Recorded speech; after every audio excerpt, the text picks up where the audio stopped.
Assalamualaikum, kali ini saya akan membagikan tips bagaimana cara saya menurunkan 20 kilo dalam beberapa bulan. Mau tahu lebih lengkapnya? Check this out.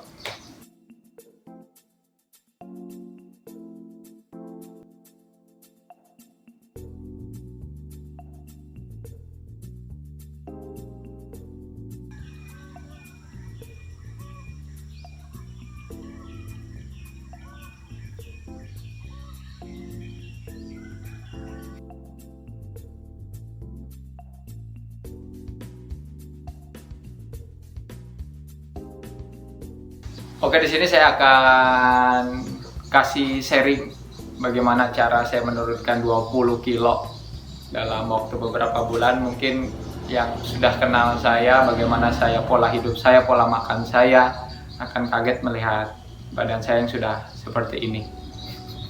Nggak bagus-bagus amat, paling tidak saya merasa lebih sehat, lebih fit, lebih badan itu terasa lebih enteng gitu daripada sebelumnya.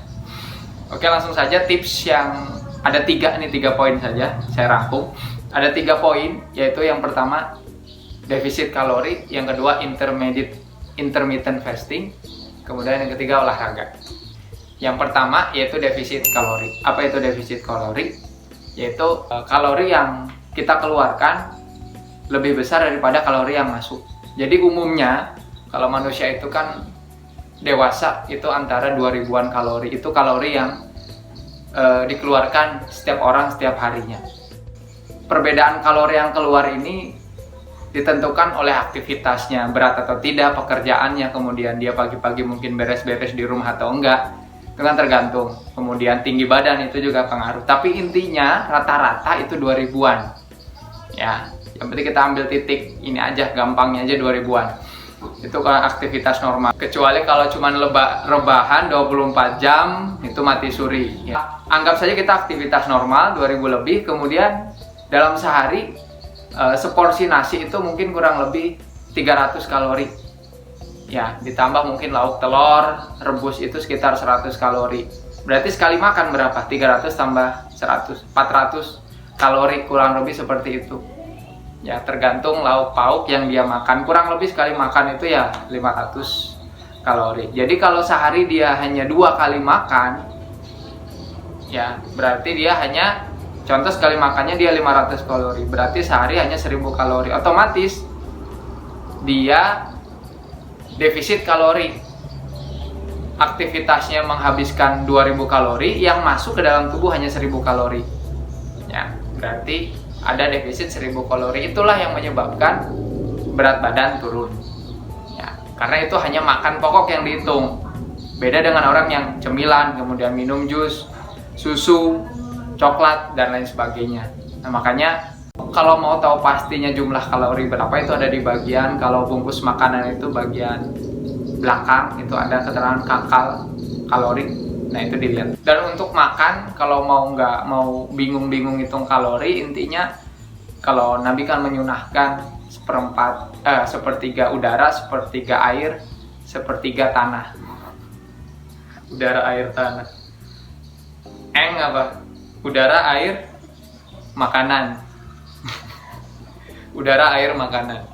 Dan makanlah sebelum lapar, berhentilah sebelum kenyang. Artinya cukup. Dan juga 2 bulan ini saya nggak makan nasi ya, diganti apa? Ubi-ubian, kemudian jagung, karbo kompleks yang ada di dalam kentang, dan lain sebagainya. Jadi kalau malam contoh saya makan buncis pakai jagung dan lain, pakai sayur, pakai telur, sekiranya masih agak lapar banget buat besok olahraga atau beraktivitas, saya makan 1 ubi lagi. Dirasa cukup, cukup nih, ya udah nggak usah nambah lagi. Jadi jangan sampai terlalu kenyang, jangan sampai terlalu lapar. Itu tips untuk makannya. Artinya cukup, bener-bener cukup ya, dirasa besok nggak mati ya, cukup aja segitu. Kemudian yang kedua, untuk membatasi defisit kalori itu ya caranya ini, yang cara kedua, yaitu intermittent fasting. Apa itu intermittent fasting? Yaitu membatasi makan.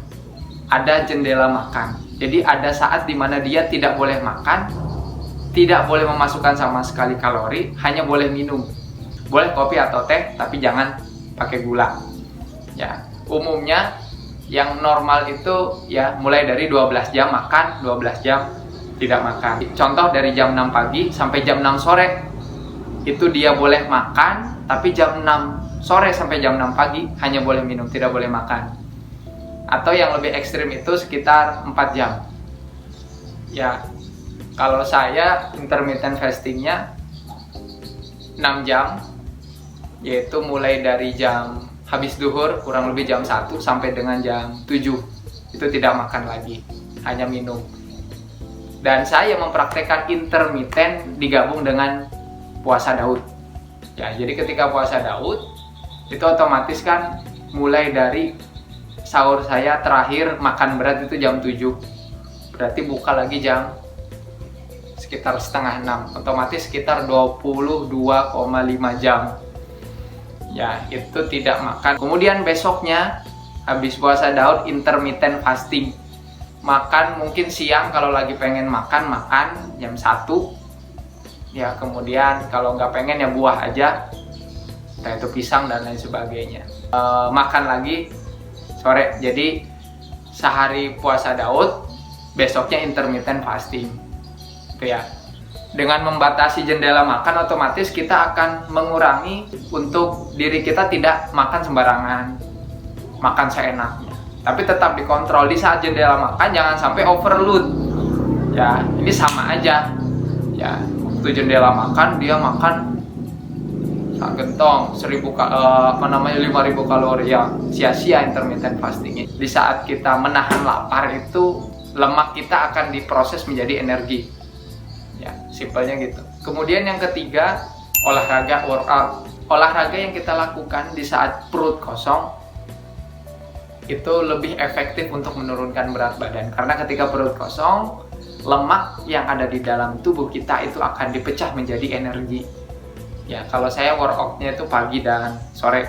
Pagi itu ya jogging atau lari sekitar 30 menit tanpa henti. Kalau hujan misalnya skipping 15 menit tanpa henti, ditambah push up, sit up, pull up dan lain sebagainya.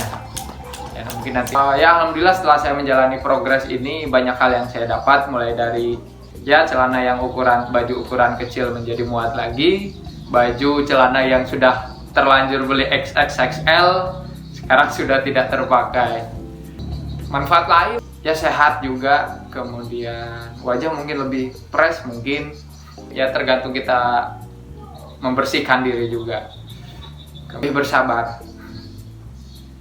Innallaha ma'as sabirin, sungguhnya Allah bersama orang-orang yang sabar. Artinya kita sabar menahan godaan untuk makan dan lain sebagainya. Yang kedua, lebih disiplin. Kita bisa komitmen dengan janji kita untuk tidak makan dalam jam-jam sekian. Lebih bersyukur, ya, lebih bersyukur karena kita istilahnya bisa merasakan makan yang betul-betul nikmat.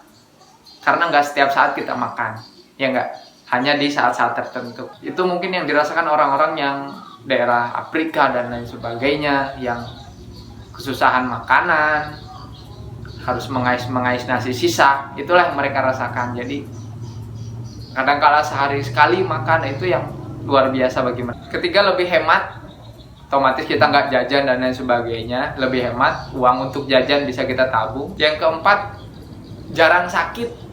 Ini karena memang dengan kita puasa itu ada antibody tersendiri yang kita dapatkan. Ya, saya selama 2 bulan diet ini tidak pernah sakit, padahal aktivitas begitu padat. Ya, pagi workout, kemudian siang mulai dari pagi ada kerjaan ke kantor, ke desa-desa, ngurus kerjaan dan lain sebagainya, sampai sore kadang ngelembur, pagi jogging lagi. Dan it's okay, nggak ada masalah selama 2 bulan ini. Dan bisa fokus, hemat waktu. Nah ini, fokus hemat waktu. Karena kita pagi nggak sibuk mikirin sarapan. Pagi ini saya mau sarapan apa ya? McD, sandwich. Wah, nggak pusing mikir makan. Jadi kita hari itu udah sholat subuh, prepare, olahraga. Kemudian setelah olahraga kita udah mau buka-buka istilahnya pelajaran sesuatu yang bermanfaat di YouTube, cari-cari informasi dan lain sebagainya, itu udah enak gitu menjalannya. Itu tadi mungkin sedikit manfaat dari saya dan cara saya bertransformasi selama 2 bulan. Sebelumnya saya mohon maaf kalau ada kata-kata yang salah karena saya bukan instruktur juga, hanya sekedar sharing, berbagi pengalaman pribadi yang saya dapatkan. Terus jangan lupa yang paling penting juga yaitu niat. Niat ini yang membuat motivasi kalian nanti di saat kalian mulai lelah, males, capek. Niat inilah yang membuat kalian lebih semangat lagi. Kalau dari saya sendiri niatnya ingin tes kedinasan, tes fisik kedinasan, sehingga membuat saya memang harus benar-benar ekstra menurunkan berat badan. Tapi kalau buat rekan-rekan yang ingin diet, istilahnya ingin keluar dari dunia perbulian berat badan, ya silahkan gunakan tekad itu, semangat itu untuk kalian bisa berubah lebih baik lagi. Toh badan lebih sehat, kuat, antibody pun bagus. Sekian dari saya, terima kasih. Jazakallah khairan. Assalamualaikum warahmatullahi wabarakatuh. Salam sehat.